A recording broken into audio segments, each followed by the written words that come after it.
So I wanted to inject a little bit more movement into these videos because I feel like when I'm sat down static, it's just a little bit boring. So what I'm going to do is talk to you while I water the plants today. I was thinking about a few different things recently, and one of the things I was thinking about was commitment.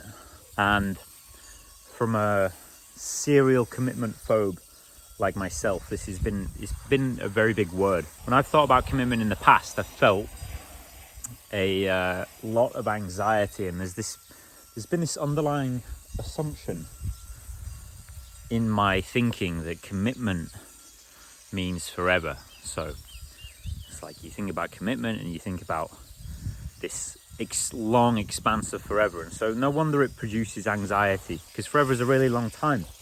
You might not want to be committed to something forever. That doesn't seem to be in concordance with how life actually works at all, because things change all the time. So how is it that you're supposed to be committed to something forever? I think the association is something like stagnation and lack of growth. So that's what I've figured out in my little mental matrix. Commitment was representative of was this sense of stagnation, and this sense of, if I commit to this thing, I'm going to have to keep doing it forever, and I'm never going to be able to change anything. And of course, because there is an association with newness and creativity, with change and freshness, and it's like I couldn't quite equate the two. Like, commitment just meant doing the same thing all the time. And so I've recently had a few instances that helped to reset this idea a little bit more, helped to rearrange this idea. And one of them is removing the element of time from commitment. So when you take out time from commitment and you focus on committing to the thing that you are doing right now for as long as you are doing that thing, it doesn't necessarily mean that you'll be doing that thing forever. So in a yoga class, the teacher was talking about, be fully here and be fully present and be fully into what you're doing. Be fully into postures and do it as if somebody was holding a gun to your head. And it's a little bit of an extreme example, but I think the essence of it is something like commit to every pose, like commit to every position, and really bring your full self to every position for as long as you do that position. It doesn't have to be like forever. But when there is this sense of, well, I'm just committing for as long as this thing is necessary, for as long as I'm here doing this thing, then it really allows you to put yourself into it. And it also has to be coupled with this idea that things do end and things do change, and things end and change all the time. And that's okay, because that's what's going on. And it actually helps you relax a little bit more to accept that idea of change, accept that idea of perpetual change. It's like, well, actually, it doesn't really matter then, because I can commit to this thing properly, because it's going to change in the end anyway. So if I settle into it and I really bring my full self to this thing that I'm doing, maybe it's this particular posture, maybe it's this pose, and then if I do a series of those, if you break it down into tiny little pieces, there's nothing revelatory about this, but if you break it down into tiny little pieces, it's like, I'll commit to my full self to this pose right now, and then you do that for the next pose, and then you do that for the next pose, and then suddenly you've got a practice that's all about commitment. And then you've actually brought yourself, and you feel fuller, like you feel like there's an aliveness in it. And I remember, this is for the nice guys and the people pleasers out there, that an exercise that Robert Glover talks about in his book, The No More Mr. Nice Guy, is try taking 1 week where you do everything with passion. And he talks about just doing everything that you can possibly do with passion. And what that translates to in this context is commitment. It's like, commit to do the thing that you are exactly doing at the moment that you are doing it. And so there's a whole bunch of things about presence in that. It's like being present with the thing that you're doing, being focused and being completely in that thing. is something that I'm finding to be an incredibly useful practice. It's really, I can feel it eroding the kind of the apathy and the stuckness that I felt for a while around, well, I can never quite get something done, I'll never quite do this. It's like, well, you only really have to do the thing that you're doing as you're doing it fully, and then that starts to build up a momentum of character. It starts to layer and galvanize this character, and life energy, life force begins to move through you to support that as an identity. And so this was very important. And the other part of that, particularly when thinking about anxiety and the kind of anxiety commitment can bring up, particularly in commitment phobes like myself, is that, well, it's all about really the nervous system. And so your capacity to feel anxiety it can be mediated by the way that you use your breath. So this is another thing from yoga. I'm not that big on yogic philosophy, to be honest. I don't know that much about it, but a fair idea. And I'm learning a few things, which is nice. But I do know a bit about breathing and a bit about how you can use your breath to shift things within your body and manipulate your state, and to help you relax and to help you bring your energy up. One of the things that a friend shared with me the other day about the practice is that how you hold a posture, like how you hold a position, is really all about how much you can actually relax, like how you use your breath to settle, activate the parasympathetic nervous system. Exhale all the way, lengthen your exhale, just so you can start to relax into the pose, because actually the muscle fiber can stretch way further than you think that it can. It's just that the nervous system is saying it's dangerous to go beyond this point, and so I'll trigger the pain response. And so what my friend was saying is that the breathing part is really all about how much you can kind of relax a little deeper into the pose. And you really find that that's true. Like I find it all the time, is that you can always go further than you think you can and do more than you think that you can, but there's a kind of a regulator that says this isn't safe, here's some pain, like stay away from this right now. And your capacity to relax your nervous system by exhaling longer than your inhale, extending your exhale to slow your heart rate down. Even if you they don't do this in yoga, they breathe into the chest, but to breathe into the belly, well, not in Ashtanga yoga anyway, but to breathe into the belly is what activates the parasympathetic nervous system. It stimulates the vagus nerve, which sends a kind of a relaxing signal to your brain. So then you can actually stretch further and wider, and it allows you to commit deeper into the thing that you're doing at the moment that you're doing it, and do it with a feeling of passion. And that kind of brings up an aliveness, like it brings out this aliveness in you. It's like a commitment's about doing the thing fully as I can right now without distractions. And it's really hard right now to do that because there's so many distractions and everywhere.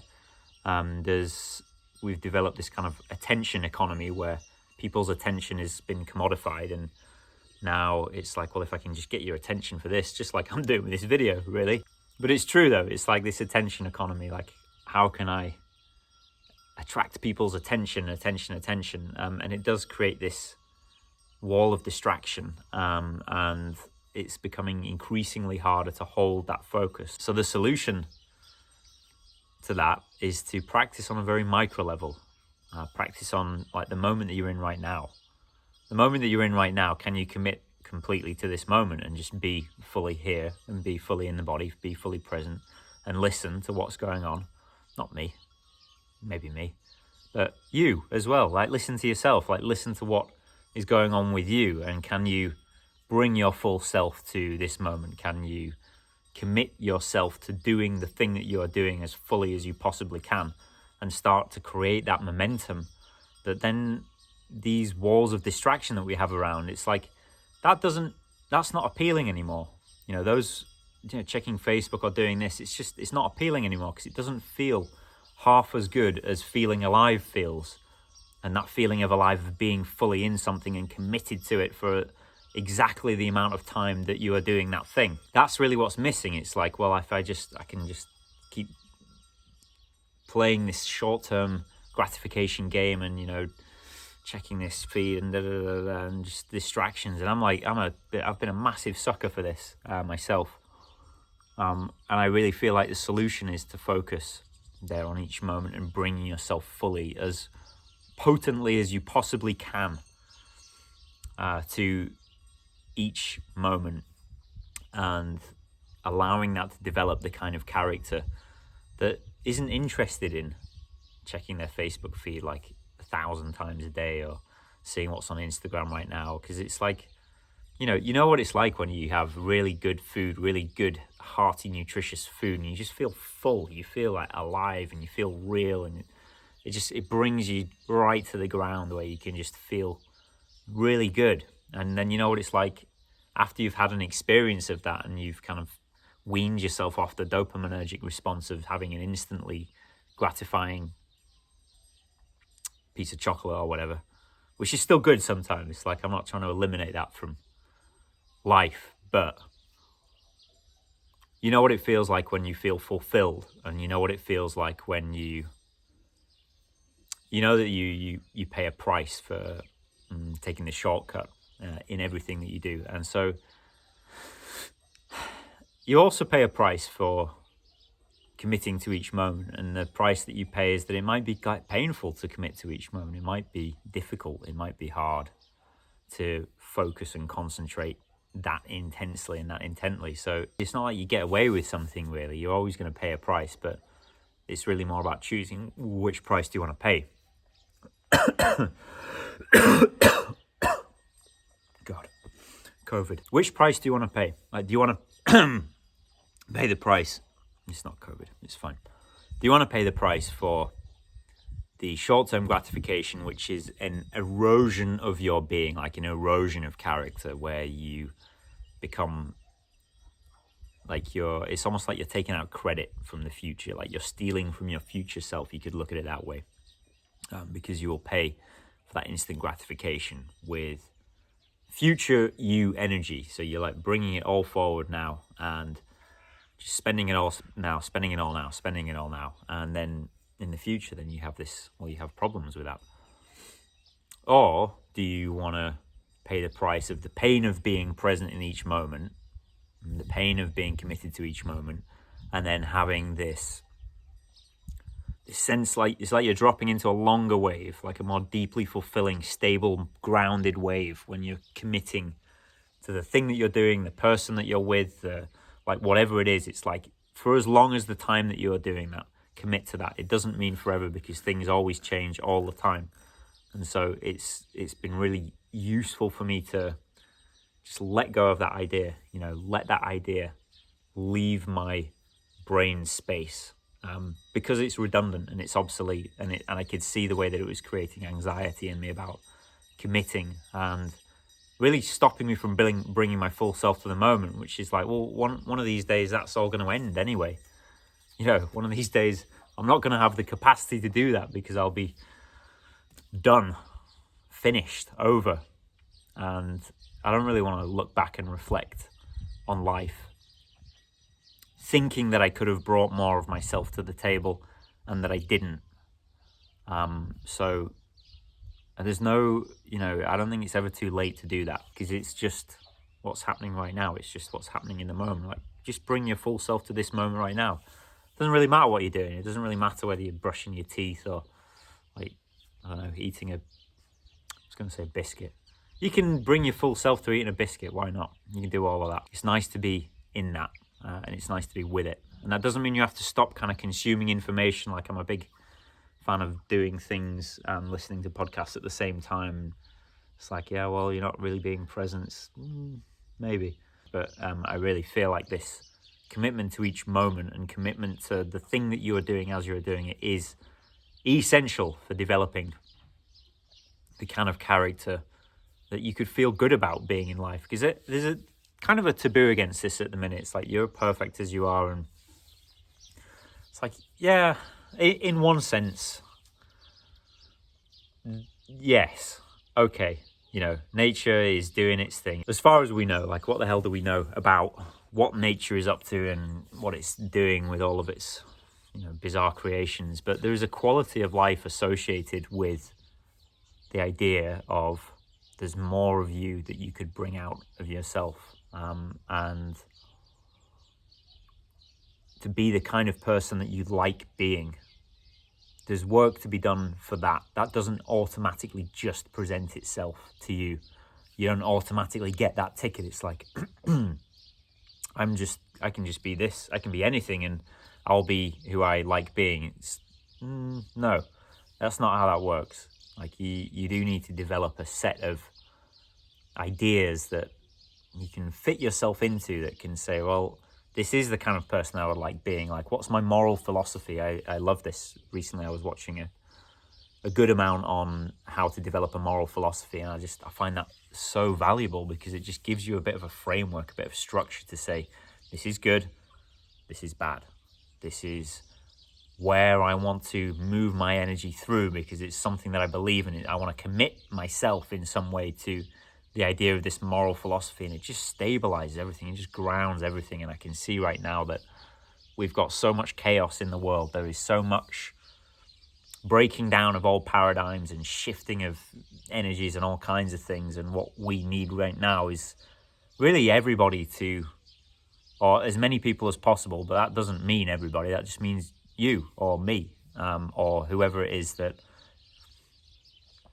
wants to be in the world in a good way, to develop that sense of some kind of moral philosophy for themselves, that kind of framework where they can say this is good and this is bad, and it's not a static thing. It's a you're in a constant conversation with this idea of a moral philosophy. But as you develop that, then it brings you to the ground. It just stabilizes you, and like, we really need that right now, because there's a storm going on, and so we need people to develop a sense of groundedness within themselves, within their beings. And I really feel like this could be the way to do that, if each person takes it upon themselves to, like, not look for, what can everybody else give me so I can feel this way. It's like, how can I just let this develop through myself? Am I willing to do that kind of work where I can feel into that and, like, develop my own sense of that, and then commit to it each moment. And then it can change in the next moment, but it doesn't really matter. It's more about just push myself fully into that frame so I can just maximize the potential that I have, because I know that I know that I have potential. I know that you have potential. We all know that there's something within us that is just begging to be brought out. It's like, come on, if you just stop doing that stupid thing, then and that might be the case forever. It's like, there's probably going to be an unfathomable amount of stupid things that you'll do, and an unreasonable amount of opportunities to forgive yourself. It's like, okay, good. I'm going to try to do less stupid things. I'm going to try to bring myself to each moment, and I'm going to try to commit to where I am just for the time that I'm there. And then when things change, it's like, I'll commit to just being in each of these places, and see what that delivers, because it could be quite good. Maybe it could. I don't know. Okay. All right. So that's quite a long ramble. Thanks for listening. Thanks for your attention. I know the attention economy is just reaching and grabbing at it all the time. So I try to make this as lucid as possible, and not waste any time. So thanks again for watching, and I will speak to you soon.